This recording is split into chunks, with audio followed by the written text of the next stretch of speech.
Good morning and welcome, everyone. So according to the IEA, 600 million people in Africa currently lack access to electricity, which obviously represents a serious obstacle to economic growth, general well-being for people on the continent. Now, Rwanda happens to be one of the African countries that's on track to attain full access to electricity by the end of this decade. And I'm really pleased this morning to be joined by my friend, President Kagame, the Republic of Rwanda, to discuss how his nation and others are balancing this idea of energy access with sustainability and decarbonization. So, President, good to see you. Welcome. Thank you.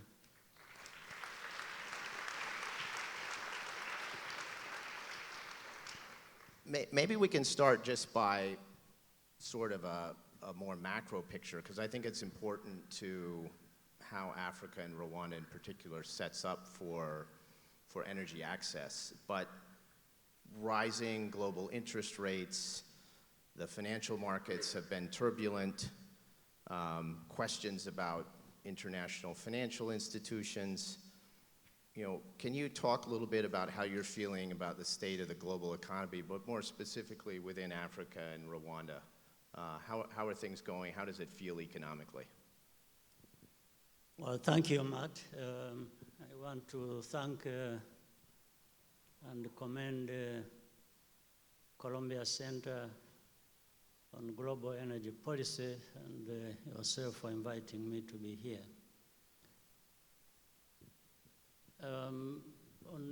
To the question, Africa has already been struggling but making good progress even before the crises that have come to be there currently. But now there is pressure on the side of energy and energy access. Is food, fuel, all kinds of, and financing for every activity that is to take place on the continent. Just like in different parts of the world, there are these other struggles and problems taking place. But Africa is getting together, is putting its act together through integration. There is integration that has been taking place, integrating of markets. We have Africa Continental Free Trade Area, the biggest now in the world. On one hand, it's huge opportunities. On the other, these challenges, which in the end also translate into opportunities, especially not only for Africans, but also for others who want to invest on the continent. So after the pandemic, COVID, and then with the crisis going on in Ukraine, we are beginning to see good progress once again. Countries are turning the corner and recovering. The economies are recovering. Rwanda's, we have recovered from the crisis of COVID. Still, a few problems originating from the crisis in Ukraine. So Rwanda has been a tremendous success story over the last 30 years, rebuilding, thriving economically, even in light of the pandemic and all the effects of COVID. What have been some of the keys to that success and that leadership in Africa and really globally? And how will those, I think, set you up for success in this energy transition? It all requires good governance. It requires the rule of law. It requires planning in real sense. Planning will come into every aspect of our life. If you look at even the energy transition part, it requires a lot of planning. There are so many things that depend on many factors that are not under one's control. So what we do, we focus on planning and planning with others. We look at the whole, as I said earlier, the region. We plan in the region, we integrate visions, if you will, and where do we want to go? Where does each one country want to go? And in our part, we have focused on building these strong institutions, making sure that the governance aspects of it looked into carefully. And I think we are predictable. We have created a predictable environment. When you come to Rwanda, you know what to expect. We have a conversation. You can trust that what we are saying, we are talking about is what is going to happen. I think this is very key for sustainable success of any country, or even if it is just any organization. I think there has to be that sense of being trusted that what your word is going to be translated into deeds. I guess that's what every part of the partnership is expecting. So we have been served well by being stable, reliable, and then the planning that comes into it is important. Yeah, I know. I think those are all accurate. I know in my business, partnership is essential. And then, a transparency, a rule of law, and a consistency in the application, all of which I think are super important setups for energy access. So let's switch over and let's talk about energy, because that's really the purpose of why we're here today. So we're in the midst of this massive energy transition. Trillions of dollars of capital is needed in order to effectuate it. Yet much of the African continent doesn't have access to energy today, which, along with healthcare and education, are the three things that I think can really lift up, the standard of living of a population. So when we talk about the trade-offs between energy access, energy development, and the energy transition, the introduction of renewable, clean, decarbonized energy, what does that conversation look like in Africa today? Because I know what it looks like in the US. And even in the US and Europe, I think there's an underappreciation that it is in fact a transition, that it's not linear, it's going to be bumpy. But what is it, you hear all the conversations, what's actually being talked about in Africa and in Rwanda today? It's a sort of complicated discussion. Africa, as you said, the majority of the Africans don't have access to electricity. And it is very clear that for us to grow, to see growth, to realize middle income or high income status, without electricity access is just not possible. Anyone would be deceiving to say there is another channel. So that's number one. And the biggest part you find, they were telling me, is about 60% of Africa's population don't have access to electricity. Well, that's a big problem. But at the same time, it's a big opportunity in terms of if we made the right investments, again, based on the proper planning that has to happen, I think we can be able to create a very big market, whether it is the energy market for the industry, for people investing, but also give an opportunity for this big population to keep growing. That is the conversation that goes on. And how do we transition then? You have to even put into account transitioning from what? So you're already transitioning from this very low base on electricity access, and then to just leapfrog and arrive at clean energy, as the whole talk is about across the world, which is a good thing. So first, we need energy. And then from there, we can talk about what type and how.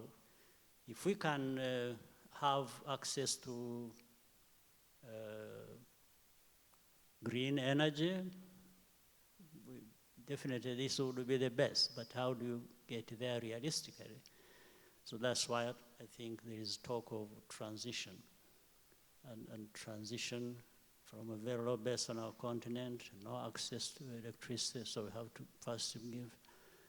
And then the majority of the sources of this energy are fossil fuels.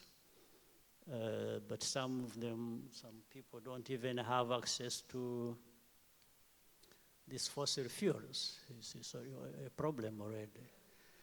So we have to be very careful in the planning with our partners. What are we really talking about? But all these we are talking about, much as there are challenges, these are opportunities for investments. Once we have addressed all the other issues to do with investments, how they are made, what expected returns, and so on and so forth. And I want to assure you, Africa is no riskier place for investment than other parts of the world. So we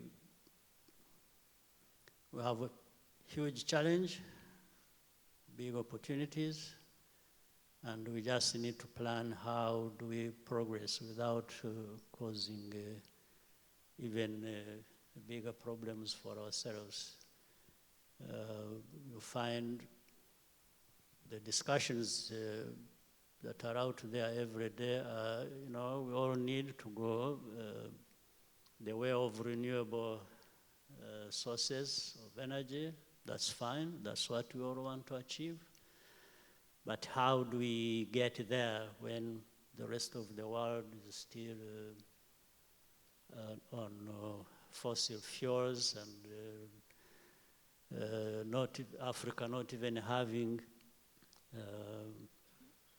access, really, in a sense? So how do we just jump to what we want to as the best for ourselves without having to go through all these steps?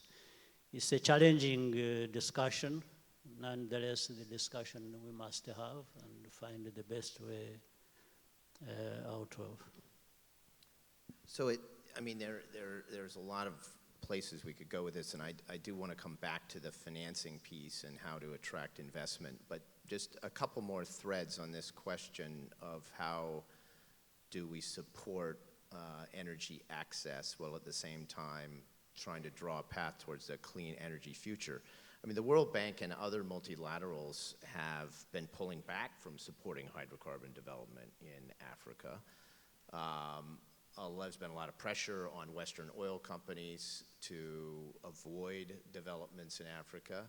Yet, in the wake of the Ukrainian crisis, when Russian oil and gas was severely restricted, we saw African companies now Western companies now coming to Africa in pursuit of oil reserves. So what is your reaction to all of those kind of mixed signals in some ways, and how do you and other leaders navigate that? How do you think about how to navigate that in light of the need for energy? Well, it's very difficult. It's what I was actually referring to. It's a debate where there is a huge imbalance.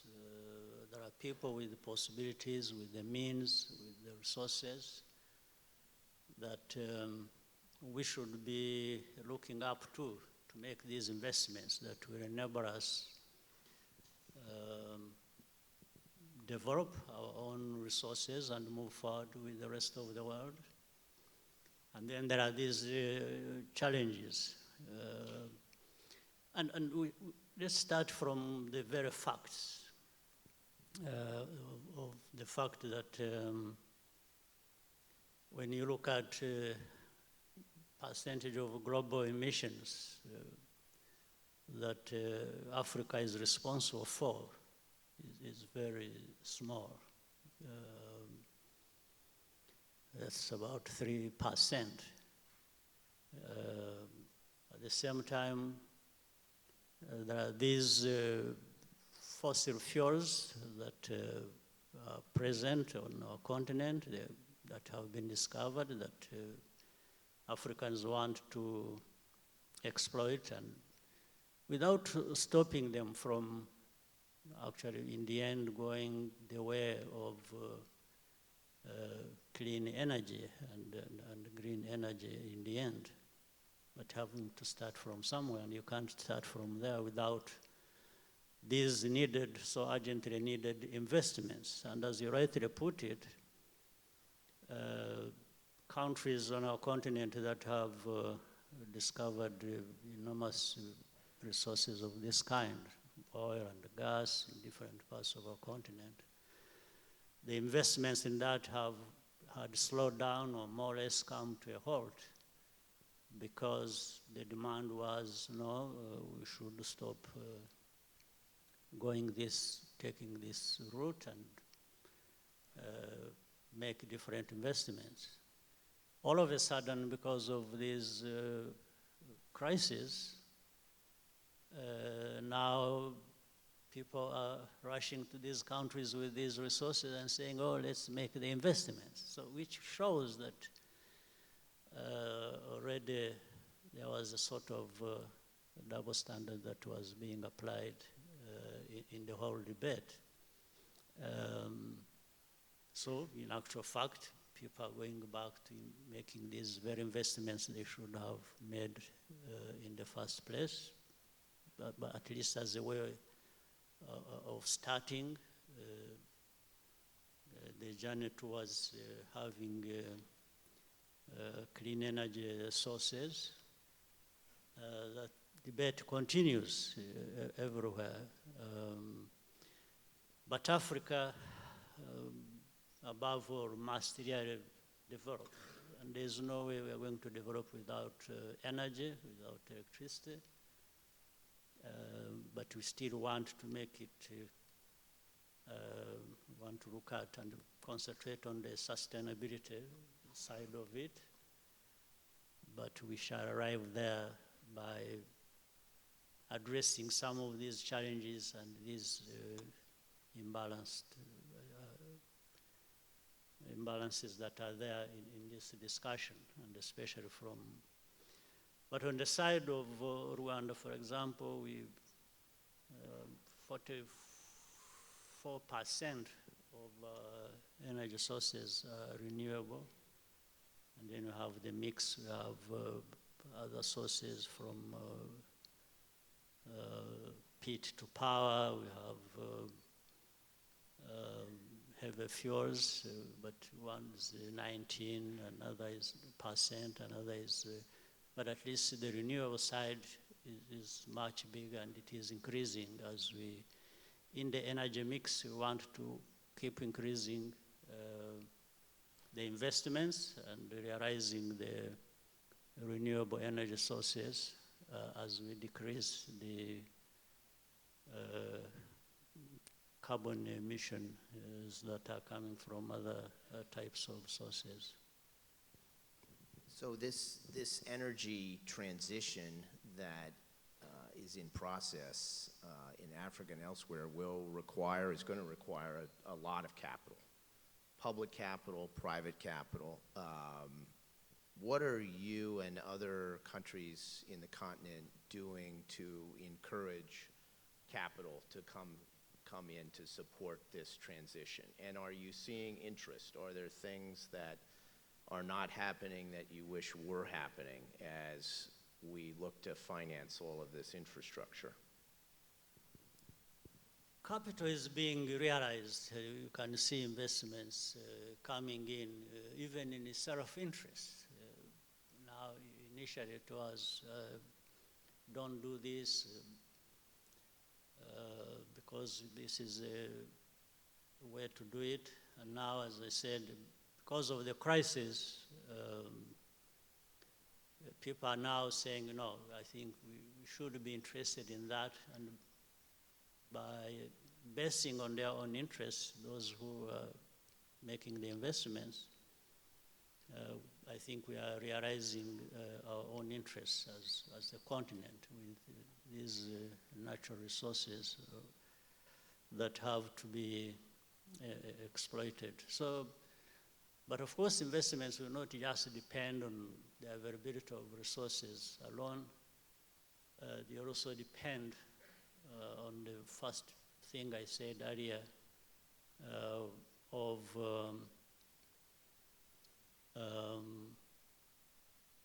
how the governance structures so that there is reassurance, and how is the security side of it, so that people, when they come to invest on our continent, they reassured not only of the returns, but of the stability and the security that must be there. And on that, it's up to Africa to work on that side of it. Inevitably, there will be countries that have more of what is needed than others, but every day we try to work together on the continent, and so that we all are focused on the main things that are needed, and that is to create a secure environment for investments to be made. So as we think about capital, ESG is a word that's increasingly important in really global circles: environment, social governance, investors, funds thinking about these issues. Are there key things that you in Rwanda or in other countries need to do to build up the ESG credentials to attract that capital? Yeah, there are many things that we need to. Well, first of all, the one sure thing is that Africa is increasingly becoming a big market, and it is becoming so on the basis of the aggregation of these markets by each country as we get together. And as I said, the governance aspects of it is always going to be very critical. The transparency, the clear planning and processes that show where everyone is going and that reassures people. I think that is the most important thing. Infrastructure is a key part of this. It's something I spend a lot of my time doing. Is there a plan within Rwanda to develop an electricity grid? How is that going? How are you coming along in the journey towards developing that electricity delivery system? We have built electricity grid, really that is in development. We have off-grid sources of energy as well, based on solar. And in fact, right now we are having discussions in another entirely new subject where some partners have brought up the idea of small modular nuclear reactors, which are going to be If you look at here, the capital costs, not much, but also safe.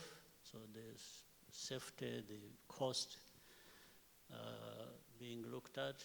But this is a new idea, and we want to encourage it. In fact, we are discussing with the partners to see what we can do in Rwanda that will influence similar developments elsewhere. In fact, Africa more or less is becoming a test bed for some of these technologies. We have no legacy problems like in some other parts of the world, so that's a good advantage. So these modular nuclear reactors, from the theory of it and the discussions so far and what is being shown, might be something to urgently look at that may work for us. So that those are the discussions we are having, other than other investments we have made, like also the infrastructure in terms of the grid, but we don't rule out the off-grid provision of energy as we have already started. So as we think about financing, as we think about infrastructure, China has been a very big investor in the region. Do you see that continuing? Has that been helpful to the overall effort to move towards greater energy access and energy transition? It is already there. It continues to be there, and I think it will continue. China is investing in the continent. Whatever one may say about it, at least it is happening. You ask for the alternative, sometimes you don't see it. In some discussions, it has been unfair to complain about China and the investments it is making when nobody else is making the investments. I think if everyone was making the investments as they should be made and benefiting the continent, the rest would sort itself out. People would lean towards where they have more benefits than others. So I guess another thing that's talked a lot about in this context is biodiversity and natural capital. Using biodiversity to avoid deforestation and carbon credits, carbon taxes. Is that something within Rwanda or within the greater African continent that is emerging as a continuing trend? There have been countries like Gabon who've accessed these markets. Do you see that continuing? And are there issues with it that you see? That is happening, that is continuing. It's gaining traction, in fact, across the continent. Countries are coming together, especially in this equatorial belt region. Countries that have huge forest covers are already involved in that. There are many innovative ideas that are coming up, and people are engaged in that. It's a new. I think it's not a secret that there are experts and people exploring what needs to be done, even that come from your group, Matt, yourself, which I have to thank you for. You are very active in our region, looking at how to do carbon trading and all other kinds of considerations that are now new in the market and can help in some realization of these investments, and in the end also doing away with the carbon emissions. Another topic that's talked about a lot is Africa's mineral resource and the rare earth minerals that are often needed in applications associated with the energy transition, battery and other things. Is there a coordinated plan to how to think about that within the African Union? Is it country by country? How do you address exploitation and other issues associated with these needed resources? There is discussion going on, but the organization part of it could be better. But it is a discussion within the African Union structures and together with the partners from across the world. I think there is a lot of work to be done and a lot of improvement to be realized. So it is work in progress, but people are already having it on their minds. Discussions are going on. A little bit still fragmented, so we want to bring that together so that we act as one continent, which is a bit difficult, but we need to do it. I guess another topic to touch on here as we kind of move across the landscape is the COP that's upcoming in the UAE in December. There was a lot of dialogue last year about loss and damages, expectation that will be a key topic this year, really a critical milestone year relative to the Paris Accords. How are you, Rwanda, and the greater Africa thinking about this year's COP? What would you like to see accomplished, goals and objectives that you think might be important in recognition of this question that we've been talking about of access versus transition? I think progress was made in Sharm el-Sheikh in the last COP, which took place in Egypt. Now we go to UAE. I think a lot was achieved in the area of loss and damage. The discussions were very complicated,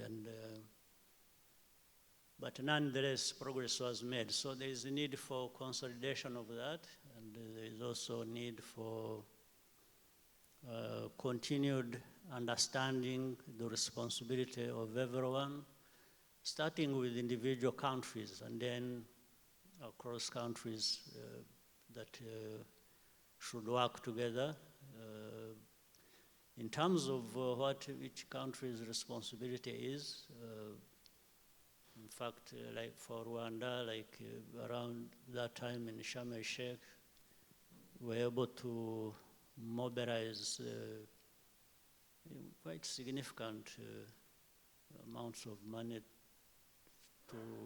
We created a fund that is going to specifically look into what needs to be done in this area of sustainability.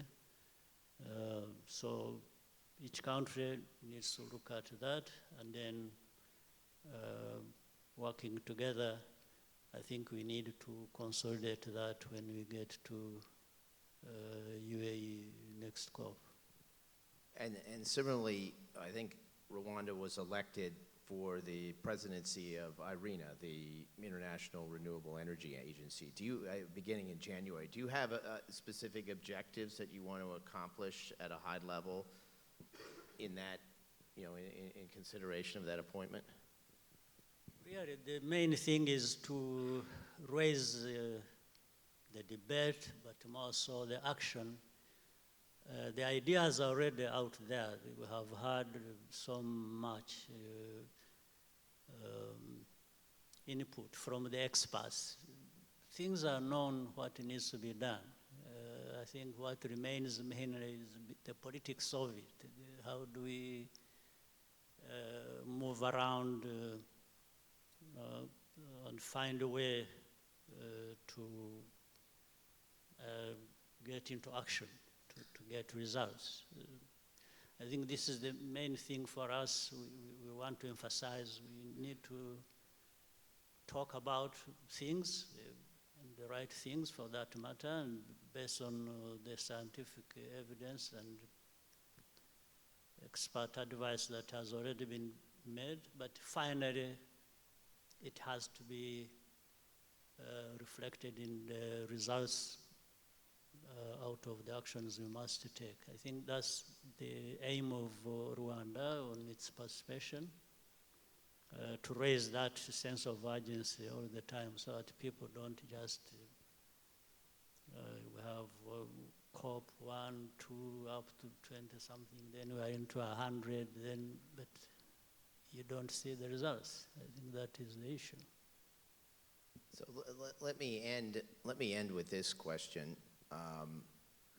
which is, how do you see Rwanda's preferred path to a secure energy future, and maybe by extension much of Africa, given your leadership? But regardless of how the West might think about it, or how they might guide Africa towards this transition, how are you thinking about it at a high level? What would you like the audience to take away?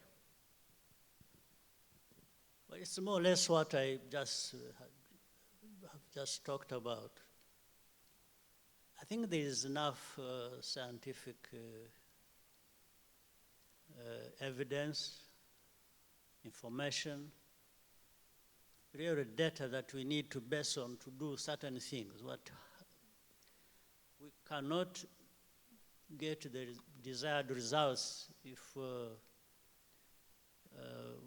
we just keep in debates and then divided. So why don't we put together all we have come to understand that should be working for us and make it work, and cut short the continued debates of, who should do what, why do, and make sure that we bring some level of harmony and understanding, that what one needs is what the other one needs as well. It's not a question of the other one carrying the burden of the other and continuing as if nothing has happened. So for me, that's the issue, even when it comes to Africa. Africa, we are talking about, is at a low base on many things, and we want to move up and do what everyone else wants for themselves. That's what Africa wants for itself. And therefore, in this debate, we cannot continue, and that's what also came up during the Sharm el-Sheikh discussions. Cannot continue to be responsible for the least carbon emissions and then continue to carry the biggest burden for that. I think something needs to happen to change that, and I think that's what I would wish the audience and the many contributors to this debate to take away from us. I'm sure you would all agree that Africa and the African continent is essential to the future of humanity and the planet. The market development opportunities is significant. So please join me in thanking President Kagame for a wonderful conversation. And thank you.